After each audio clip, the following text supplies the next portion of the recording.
ہم پر ایک قرض ہے. آج ہم اس قرض کو ادا کرنے کے لیے یہاں پر حاضر ہوئے. بہت ظلم کیا 63 سال میں ہم نے اس بابائے قوم کے ساتھ, اللہ کے رسول کے سپاہی کے ساتھ, امت مسلمہ کے عظیم ترین قائد کے ساتھ, جو ٹیپو سلطان کے بعد اللہ تعالیٰ نے تحفے کے طور پر امت رسول صلی اللہ علیہ وسلم کو دیا. ہم 63 سال اس پر جھوٹ لگاتے آئے, ہم 63 سال اس کی بے حرمتی کرتے آئے, اس کے دین پر حملہ کیا, اس کے ایمان پر حملہ کیا, اس کے کردار پر حملہ کیا کہ وہ لادین تھا, وہ سیکولر تھا, وہ پاکستان میں سیکولر ریاست چاہتا تھا, اس کا اللہ رسول سے کوئی واسطہ نہیں تھا. کانگریسی مولویوں نے اس کو کافر اعظم کہا. جو لبرل سیکولر لادین مغرب کا غلام طبقہ تھا, اس نے اس کو اپنے جیسا کہا. ہم نے تاریخ کو اس طرح مسخ کیا کہ جن بزرگوں نے پاکستان کی تعمیر کی, ان کے نام ہم نے تاریخ کی کتابوں سے مٹا دیے. پھر جماعت علی شاہ قائد اعظم کے بارے میں فرماتے ہیں واللہ اللہ کا ولی. امیر ملت سے لوگوں نے سوال کیا, یہ تو گورا انگریز نظر آتا ہے, انگریزی بولتا ہے, اردو بھی نہیں جانتا. امیر ملت نے فرمایا تم اعتراضوں کو نہیں جانتے, یہ ہمارا کام کر رہا ہے, یہ ہماری ڈیوٹی پہ, اللہ کے رسول کی ڈیوٹی پہ. قائد اعظم کو ایک قرآن پاک کا تحفہ بھیجا, اس کے ساتھ ایک جائے نماز بھیجا, اس کے ساتھ ایک تسبیح بھیجی. قائد اعظم نے جوابی خط تحریر فرمایا, شکریہ ادا کیا, فرمایا امیر ملت آپ نے مجھے قرآن پاک اس لیے بھیجا ہے کہ مسلمان حکمران کے لیے لازم ہے کہ اللہ کے حکم کو جانے, قرآن کو سمجھے, قرآن کو نافذ کرے. آپ نے مجھے جائے نماز اس لیے بھیجا ہے کہ جو اپنے رب کی اطاعت نہ کرے اس کی اطاعت اس کی قوم. آپ نے مجھے تسبیح اس لیے بھیجی ہے تاکہ میں اللہ کے رسول پہ درود شریف پڑھوں کہ جو اللہ کے رسول پہ درود نہیں پڑھتا اس پہ اللہ کی رحمت نازل نہیں ہوتی.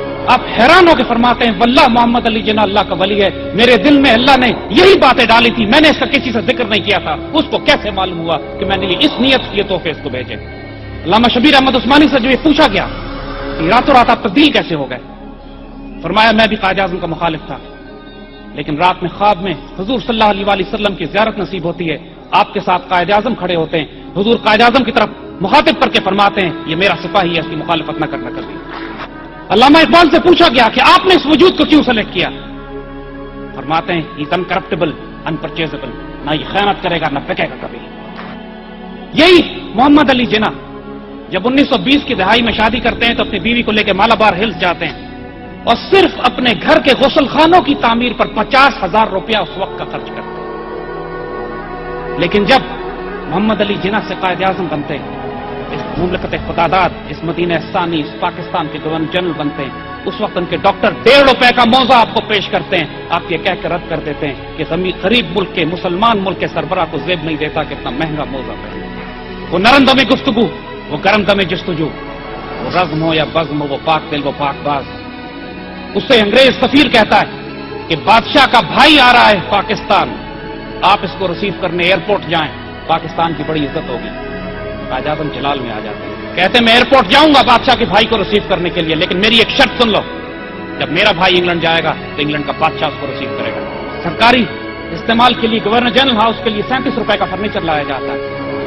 فرنیچر کی لسٹ دیکھتے ہیں, اس میں کوئی 6-7 روپے کی کرسی اضافی ہوتی ہے. پوچھتے ہیں یہ کس لیے آئی, فرمایا آپ کی بہن کے لیے, محترمہ فاطمہ جناح آپ کے ساتھ رہتی ہیں, خدمت کرتی ہیں, مادر ملت ہیں.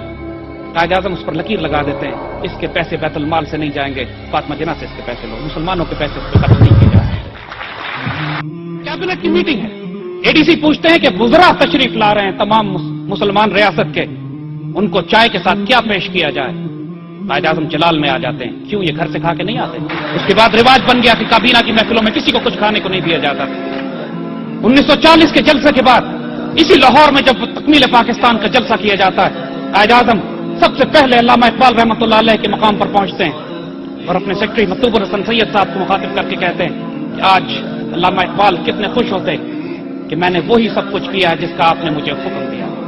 آج استغفر اللہ العظیم ہمارے حکمران جن کے نہ ہاتھ پاک ہیں, دل و نگاہ پاک ہے, پلیت ناپاک حرام میں پلے ہوئے لوگ, یہ کیا جانے غیرت کیا ہوتی ہے کہ جب پاکستان بنا بھی نہیں ہے لیکن مسئلہ فلسطین کھڑا ہوتا ہے. انگریزوں کو مخاطب کر کے انگریزوں کو جلال میں فرماتے ہیں کہ اگر مسئلہ فلسطین پر مسلمانوں کی عزت کا سودا کیا گیا تو پوری مسلمان دنیا میں آگ لگا دیں گے. اس وقت اپنا ملک نہیں ہے لیکن پوری مسلمان دنیا کے لیے جذبہ, تڑپ, جنون, عشق اپنے قلب میں, اپنے وجود میں رکھتے ہیں. اس قائد اعظم پہ تہمت لگائی جاتی ہے نعوذ باللہ کی سیکولر تھے, لادین تھے, غالدین ریاست بنانا چاہتے ہیں. آسمان کیوں نہیں پھٹتا, زمین ان کو کیوں نہیں ہڑپ کرتی, بدبختوں کو جو اتنا بڑا بہتان اس فقیر پر لگا. ایک روشن خیال مغرب کا غلام طبقہ، دوسرے وہ ملا جو قائد اعظم کو کافر کہتے رہے، امت کو کنفیوز کر کے رکھ دیا، امت کو پریشان کر دیا اس جھوٹ اور بہتان میں. اب وقت آ گیا ہے کہ ان دونوں خرافات اور جھوٹ کو آنے والے وقتوں کے لیے دفن کر دیا جائے.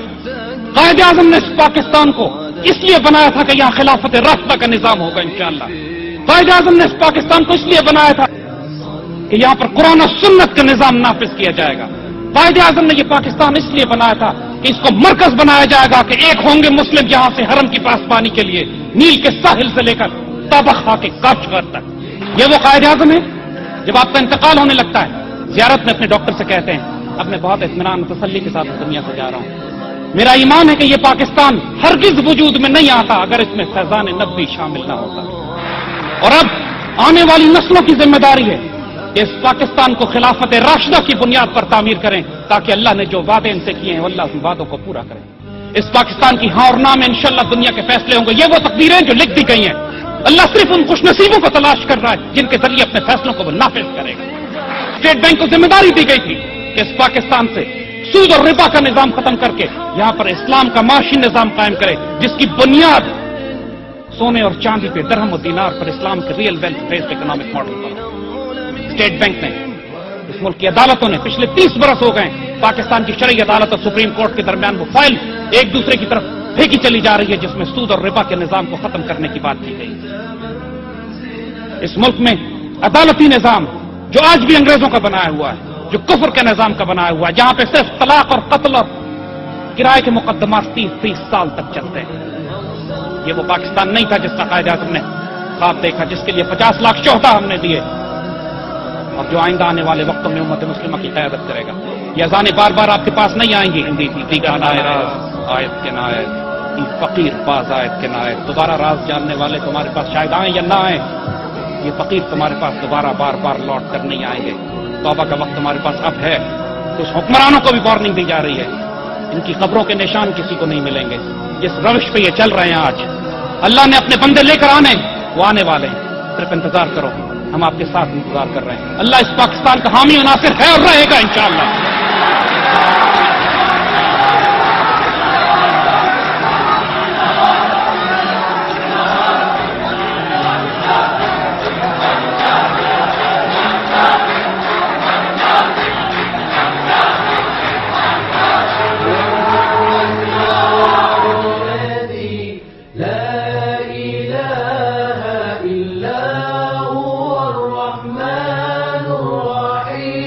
الملك القدوس السلام المؤمن المهيمن فيك خير الخلق كلهم.